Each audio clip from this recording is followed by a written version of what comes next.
अस्सलाम वालेकुम। आज की वीडियो थोड़ी लॉन्ग जरूर है लेकिन बहुत इंटरेस्टिंग होने वाली है, क्योंकि इस वीडियो में हम आपको दिखाएंगे टोटल 5 दिन की जर्नी कि दीपालपुर से नारायण तक का सफर हमने कैसे तय किया, हमें कौन कौन सी मुश्किलात आई, हमने ट्रैवलिंग पे एक्सपेंस कितने किए, पेट्रोल का खर्चा, रूम रेंट, खाने का खर्चा। और अगर आप लोग भी नारायण कागान वैली जाने का प्लान बना रहे हैं तो आपको कौन कौन सी जगह पे जाना चाहिए और आपके साथ सामान कौन कौन सा होना चाहिए और आपको किस एहतियात की जरूरत है।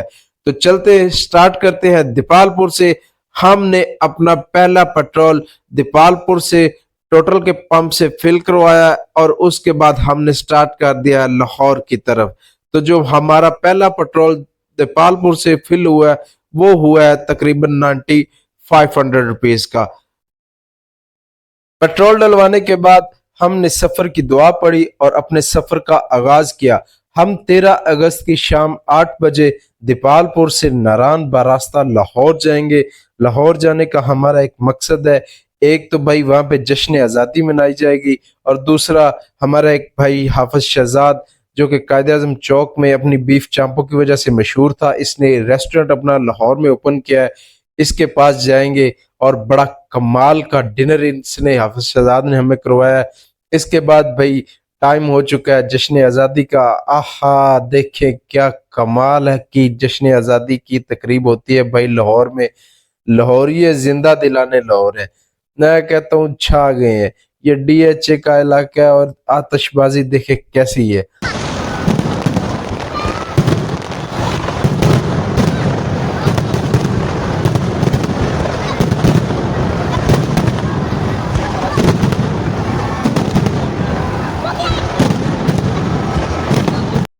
लाहौर में आतिशबाजी का नज़ारे लेने के बाद हम आ गए हैं रिंग रोड पे। हम लाहौर से भाई जल्दी जल्दी निकल रहे हैं क्योंकि हमने नारायण में 14 अगस्त की शाम को जश्न मनाना है।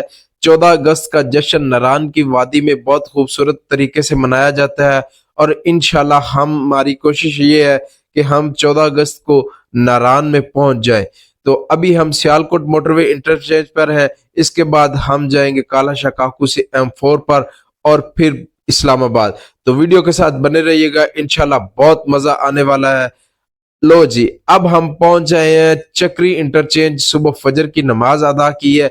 हमने पहला रेस्ट एरिया भेरा में भी क्याम किया था, लेकिन वहां पे मोबाइल गाड़ी में रख दिया था और अच्छे से मसाज लिया था मसाजर चेयर पर, तो वहां वीडियो नहीं बना सके। अब हम चक्री इंटरचेंज पर है, लेकिन साथ साथ भाई दिल घबरा रहा है क्योंकि बहीरा रेस्ट हाउस पे भी बहुत ही ज्यादा रश था सियाओं का और चक्री रेस्ट हाउस भी इस टाइम सियाओं से फुल है। ये 14 अगस्त की सुबह है। तो चलते हैं अपने सफर का आगाज करते हैं, जो हुआ देखा जाएगा। मोटरवे पर यह खूबसूरत नजारा देखकर हम सब की जुबान से यक लख्त निकला सुबहान अल्लाह। वाह अल्लाह तेरी कुदरत, क्या खूबसूरत पहाड़ है। सुबह सुबह क्या ही कमाल का नजारा है मोटरवे का। इस हमारी खुशी का जल्द ही ड्रॉप सीन हो गया। जैसे ही हम इस्लामाबाद इंटरचेंज में दाखिल हुए तो भाई गाड़ियों का इतना रश, हमें समझ ही नहीं आ रही कि क्या हो गया। इसकी वजह ये थी कि भाई इन सब गाड़ियों के पास M टैग नहीं है और अगर आपके पास M टैग नहीं है तो आपको रज के जलील करेंगे, यानी कि कैश लाने सिर्फ 2 है। जैसे तैसे करके हमने अपनी गाड़ी बचाई और इस से गुजरे। इसके बाद हमने अपना दोबारा पेट्रोल फिल करवाया और साथ ही साथ भाई हमने M टैग भी लगवा लिया। हम भाई दोबारा खजल नहीं होना चाहते थे। हमने 1313 पे कॉल करके अपना फौरी M टैग लगवाया और अपने सफर का आगाज बजरिया हजारा मोटरवे कर दिया। हम इस्लामाबाद या एबटाबाद नहीं जाते, हम सीधा पेशावर मोटरवे पे आते हैं और वहां से सीधा हजारा मोटरवे। हजारा मोटरवे पे भाई दोस्तों को नजर आ गया खानपुर का डैम और अब हमारा प्लान बन गया कि हम खानपुर डैम जा रहे हैं। आप इस्लामाबाद मोटरवे से जब पेशावर मोटरवे पर आएंगे तो वहां से 7 या 8 किलोमीटर के बाद भी एक इंटरचेंज आता है जो कि सीधा खानपुर डैम आ सकता है। अभी हम दोबारा यानी इससे समझ लें कि हम वापस जा रहे हैं खानपुर डैम की तरफ। तो 14 अगस्त की सुबह 9 बजे का टाइम है और अब हम खानपुर डैम पहुंच चुके हैं। यहाँ पर स्यार बिल्कुल नहीं है, तो अब हम यहाँ पे रुक के नाश्ता करेंगे। गाड़ी हमने पार्क की है, हमारे पास चाय का सामान मौजूद था, हमने अपना नाश्ता खुद बनाया है। चाय वगैरह पीने के बाद हल्की हल्की भाई बारिश हो रही है, बहुत ही मजा आ रहा है। और अगर खानपुर डैम आए तो भाई राइड ना लें तो ये भाई नाइंसाफी है। अब हमने राइड बुक करवा ली है, वो बता रहे हैं कि फुल राउंड 1500 और हाफ राउंड 800। हमने भाई हाफ राउंड लगाना है और हम 3 लोग हैं, इसलिए हम बारी बारी 3 दफा जाएंगे हाफ राउंड लगाने। तो हाफ राउंड अभी स्टार्ट करते हैं और आपको भी दिखाते हैं।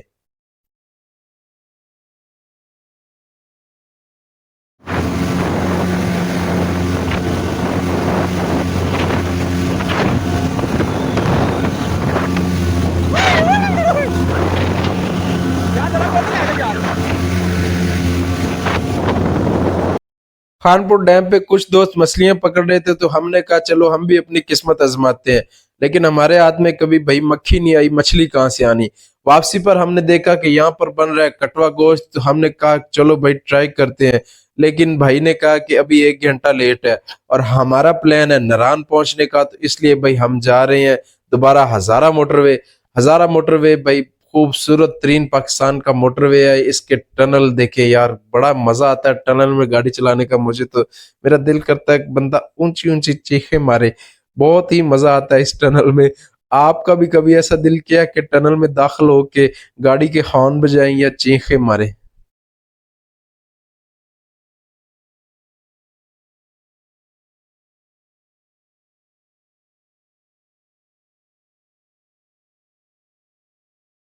अगर आप लोग भी बगैर रश और बगैर किसी टेंशन के सीधा नारायण कगान पहुंचना चाहते हैं, तो ये रूट अपने जहन में रख लें कि इस्लामाबाद से आपने सीधा पेशावर मोटरवे आना है। इस्लामाबाद नीचे नहीं उतरना, आपने सीधा पेशावर मोटरवे आना है। वहां से आपने हो जाना है हजारा मोटरवे। हजारा मोटरवे पर ये आपको 2 टनल मिलेंगे। ये 2 टनल क्रॉस करने के बाद आपने सीधा ही जाना है। आपको 2 बोर्ड नजर आएंगे, कलंदराबाद और मानसेरा। आपने नीचे बिल्कुल नहीं उतरना, आपने सीधा ही जाना है। मानसेरा मोटरवे खत्म हो जाएगी, वहां से फिर आपने आगे जाना है और आपको ये तीसरा टनल मिलेगा। 3 टनल क्रॉस करने के बाद आपको 5 से 7 किलोमीटर के बाद एक रोड जाएगा जो कि बाईपास जाता है सीधा बालाकोट की तरफ। वो रोड थोड़ा टूटा हुआ है, लेकिन मानसेरा एबटाबाद हर शहर से बाईपास आपको सीधा बालाकोट पहुंचा देगा। बालाकोट से 5-10 किलोमीटर पहले हम रुक गए हैं भाई, हमें लग गई है भूख, तो भाई हम यहाँ पे रुक के बिरयानी वगैरह खा रहे हैं। यहाँ पे बहुत खूबसूरत नज़ारा है, बारिश शुरू हो चुकी है और मैं कहता हूँ अगस्त के महीने में हमें धुंध देखने को मिल रही है, बारिश बहुत ज्यादा हो रही है। बालाकोट से खाना खाने के बाद बारिश बहुत ज्यादा शदीद हो गई थी। हमें चाहिए था कि हम रुक जाते, लेकिन भाई हम नहीं रुके।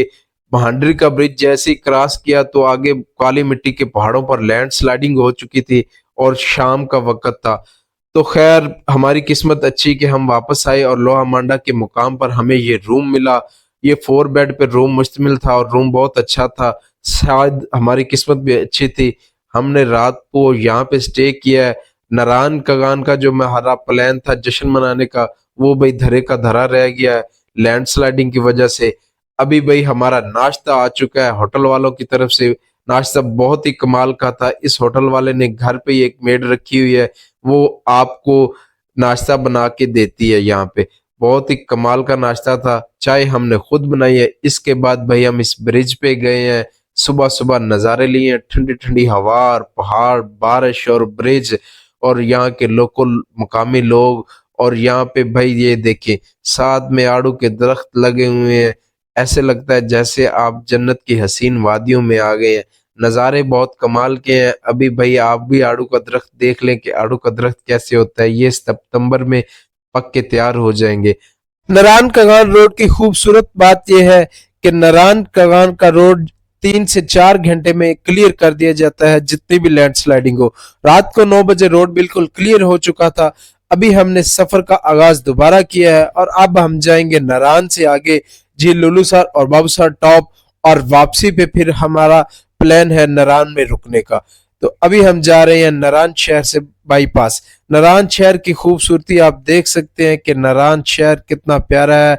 आज 15 अगस्त है और इस टाइम तकरीबन 12 बजे का टाइम है और आप देख सकते हैं कि कितना खूबसूरत नजारा है। वापसी पर हमें देर काफी हो चुकी थी, इसलिए हम नारायण नहीं पहुंच सकते, तो हमने बड़ा वाई में रुकने का प्लान बनाया। यहाँ पर ये छोटे छोटे बच्चे हमारे लिए खालिस दूध लेके आए। यहाँ पर हमें भाई न्यू रूम मिला, बिल्कुल न्यू रूम, जस्ट 2000 रुपीज में।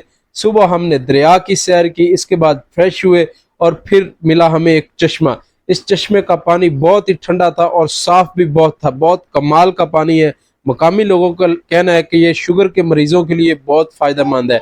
हमने भी अपनी वाटर बोतल में पानी भरा और फिर वापसी नारायण की राह ली। नारायण में अगर आप आए और इस जगह की फोटो ना ले तो भाई ये ज्यादती है। हमने इस जगह बैठकर अच्छी सी पिक्चर्स बनाई। इसके बाद हम चले गए झील सैफुल मलूक की तरफ। गाड़ी हमने नारायण में पार्क की है। इसके बाद हम बैठे हैं जीप में। जीप से भाई बहुत डर लगता है, ये मुझे ऐसा लगता है कि जैसे डेथ ट्रैक है।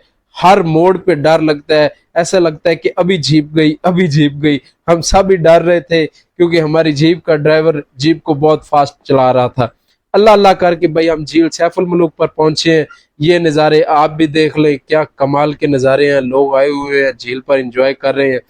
हमने भाई कश्ती लिया और कश्ती लेके हम जा रहे हैं उस तरफ ग्लेशियर की तरफ। बर्फ आजकल कम है तो भाई दोस्तों ने कहा है कि ग्लेशियर पर लाजमी जाना है। सैफुल मलूक की सैर के बाद हम आ गए हैं वापस नारायण बाजार। नारायण बाजार की रौनकें देखी है और कुछ ड्राई फ्रूट लिया है। ड्राई फ्रूट खा के हम जाएंगे अब अपने रूम पर। नारायण बाजार में भी हमने जो रूम लिया है वो भी भाई दरिया के व्यू के ऊपर है। बहुत ही कमाल का 4 बेड रूम है और जिसका रेंट जस्ट 2500 रुपीज है। आप लोग आजकल आ सकते हैं, नारायण में पुरसकून माहौल है, बहुत ही इंजॉयबल माहौल है, कीमतें बिल्कुल मुनासिब हैं। आप भी आ जाएं। हम 4 लोग एक गाड़ी पे आए हैं, कोई ज्यादा खर्चा नहीं आया। अगर आप लोग आ रहे हैं तो अपने साथ आपने जस्ट 3 से 4 सूट लाने हैं। हाँ, चप्पल शूज आपका साथ होना लाजमी है। एक वाटर बॉटल, खाने पीने का सामान आपने अपने साथ कुछ नहीं लाना। आप 4 लोग सुबह नाश्ता करेंगे तो 1000 रुपए में हो जाएगा। इसके बाद आप डिनर करेंगे तो 2 से 3 या 4000 रुपए लग जाएंगे। 3 दिन इधर रहना होता है, कोई इतना ज्यादा खर्चा नहीं आता। आपने खाने पीने का सामान बिल्कुल नहीं साथ लाना। इसके बाद हमने नारायण में रात गुजारी है। सुबह हम उठे हैं, वापसी की राह ली है बजरिया हजारा मोटरवे। चकवाल में हमारा एक खूबसूरत सा डिनर होगा। हमारी 2 रातें रास्ते में, यानी कि एक आते हुए एक जाते हुए, और 3 रातें हमने यहाँ पे स्टे किया है। टोटल हमारा रूम रेंट तकरीबन 10,000 रुपया बना है। पेट्रोल का खर्चा हमारा बना है 38,000 और बाकी हमारा जीप रेंट और खाने वगैरह का खर्चा था। टोटल 80,000 रुपये हमने खर्चा किया है 4 दिनों में। और अब हम चकवाल पहुंच आए हैं, यहाँ से डिनर करके वापसी की राह लेते हैं।